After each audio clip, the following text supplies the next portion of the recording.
Hello everybody, it's Sarah, and first of all, sorry for not uploading in like, I think 1.5 weeks, a week, I don't know, in a while at least.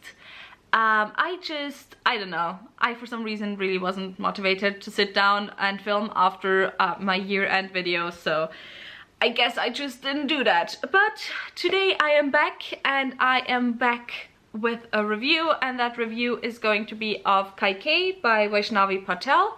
First of all, this was the December book for my book club. My book club is of Queens, Witches and Valkyries, and that book club is all about reading fantasy written by women and genderqueer folks, although I am gonna probably introduce a little bit more science fiction as well, at least into the polls. Because if you don't know how my book club works, basically around the middle of the month I will just upload a poll onto the Discord starting this year, but I used to do it on Twitter. I will upload a poll and then you all get to choose which book you want to read in the next month. So yeah, in January we are currently reading The Red Scholar's Wake by Aliette Dubedat. That's why I said I'm kind of introducing a little bit more science fiction. And for February, The Priory of the Orange Tree by Samantha Shannon was chosen. So if you wanna reread that book or read that book for the first time before the prequel comes out at the end of February, just join us. The links to the Twitter as well as to the Discord are down below, so go and check those out.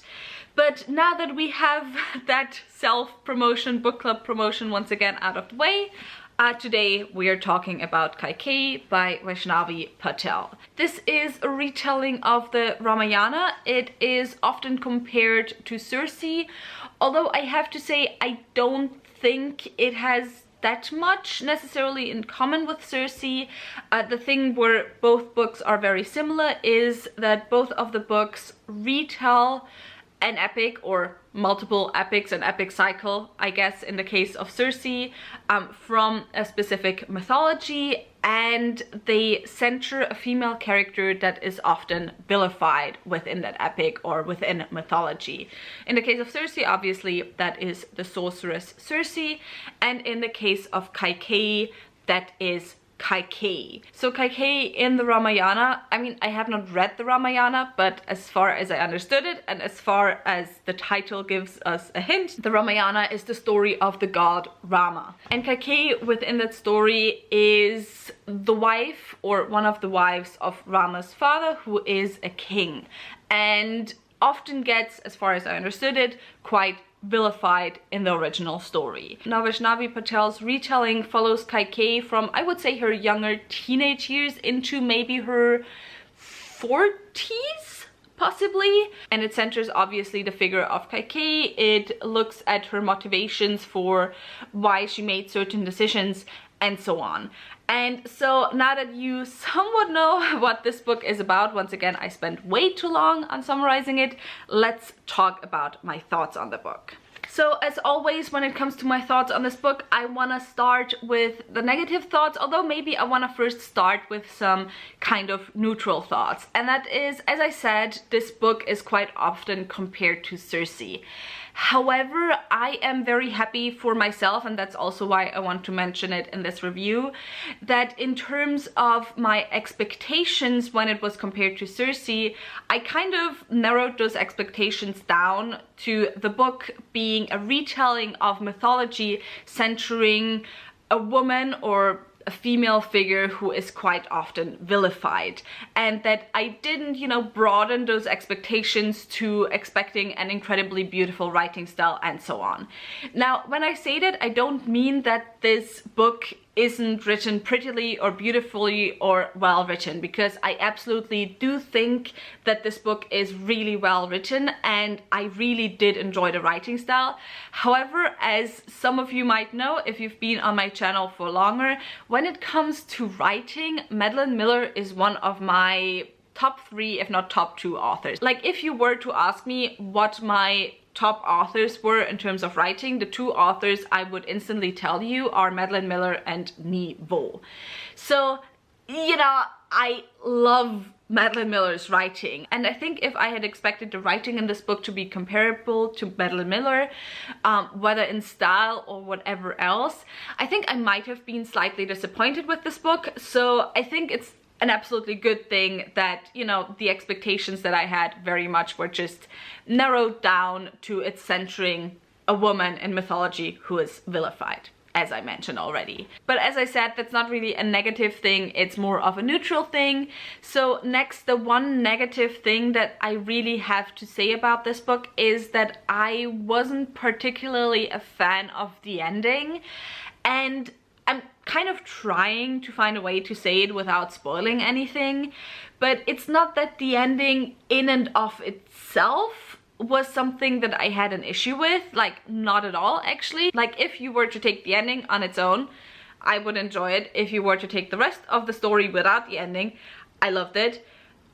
But both together just felt a little bit flat to me. The reason for that is that, without spoiling anything obviously, like the stuff that's happening in later parts of the books very much is built up and hinted to already in the earlier parts of the book, and through that a lot of tension was built. However, instead of the tension kind of finding a release in a climax or anything at the ending of the book, to me it just kind of felt like it went poof and just vanished. And because of that, I just felt a little bit dissatisfied by the end of the book. However, I still loved the other 90 or 99% of the book, so it was literally just the last 30 pages, and I ended up still giving the book 4 stars, so it in no way ruined the book for me. It just was the thing that kept me from giving the book a 5-star, to be honest. But now that we have that out of the way, we can now talk about the positive things. And the main thing about this story that I really have to say, because obviously as I have already said, I'm not particularly familiar with the Ramayana. So for me, when I read this book, and I think that's something that I also want to acknowledge as a reviewer, like when I review Greek mythology, to a certain degree, I can also judge how, like, the author of a certain book subverted Greek mythology. I can talk about how Madeline Miller picked up themes from Greek mythology and how she put those in her books. I can't really talk about those things here because I am not familiar with the Ramayana. I am not familiar with Hindu mythology. Like, I know some basics, but I'm not familiar enough in any way to feel comfortable to judge the mythology and what was done with the mythology. So let's just get that out of the way. I am purely reviewing this as a story that I highly enjoyed. So what really was the strong and the central part of the story for me, obviously, and it should have been that way, was Kaikeyi as a character. And I absolutely loved her. I found her to be so intriguing. Like, I wasn't 100% on board with her at the very beginning, especially when she's still younger. I was just, you know, I found some things that she did or that she decided to do to be, from my perspective, a little bit morally dubious. But I also, to a certain degree, understood those things that she did because, and that's the big theme within the story, they came from the motivation of wanting to take charge of her own life and of her own destiny, which within a very patriarchal society wasn't easy for her to do, or to a certain degree wasn't possible for her to do. And so she made decisions that, you know, I, from my perspective, my pretty comfortable perspective right now, possibly wouldn't have made that way, and that I found, like, morally not quite right, or the way she judged some people, where I was like, I'm not sure if I'm comfortable with that. But that was exactly what made her such an engaging and such an interesting character. And the more Kaikeyi grew up, the more I grew to love her throughout the story. And I just found her so impressive and so interesting. And I just loved the way that she threw herself against the world, and that she threw herself against the, you know, chains that were given to her, or that she was put in by patriarchy. And it's just something that I highly enjoyed reading about. And with that, I also really enjoyed the other characters. I especially enjoyed her interactions with a lot of the male characters, because I think what this book does really well is that it portrays the male characters, I wouldn't say as victims, but you know, as perpetrators of patriarchy, but not necessarily in a conscious way. Like, it's not in a way where what we often think of as patriarchy, where, you know, men consciously just take away power from women, but it was done in a way where for men it was just so natural that this is the way that things work and this is the way that things are supposed to be, and obviously also enabled by religion and so on. But in a way, it's also really hard for the men to escape that mindset, because that is just the mindset that they grow up with and that they are learned from a very young age. And so it was very interesting to see Kaikeyi engaging with those men, because a lot of those men are her family, they are her friends, they are her loved ones that she loves dearly. And you just constantly see how hurt Kaikeyi is by their opinions and by their viewpoints, and them being like, yeah, we know you, but also you're a woman, so you shouldn't be allowed to do that.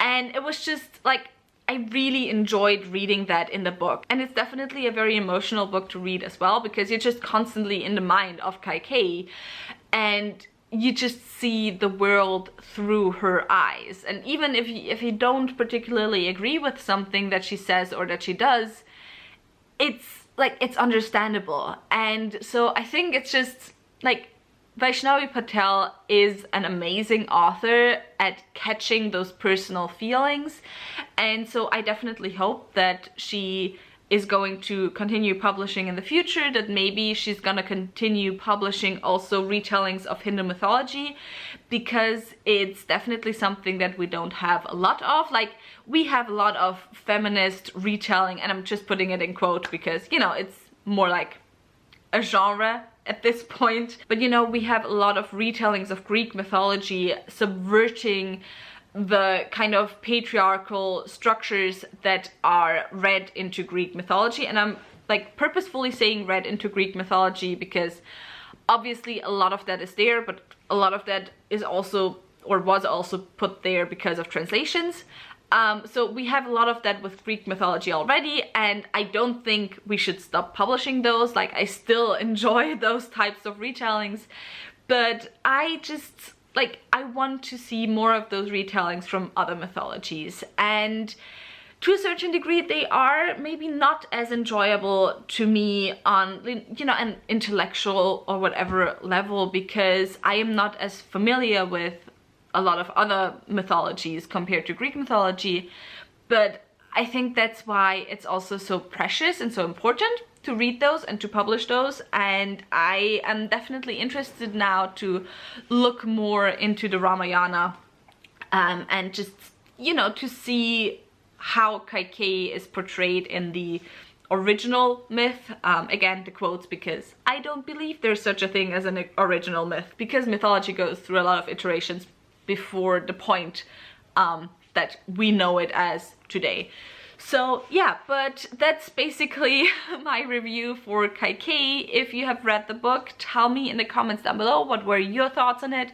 Also, if you haven't read the book, are you interested in picking it up? If you enjoyed this video, maybe think about giving me a thumbs up and also maybe subscribing. All the links to my social media as well as to the book club will be linked down below, so go and check those out, and I hope I'll see you very soon. Bye!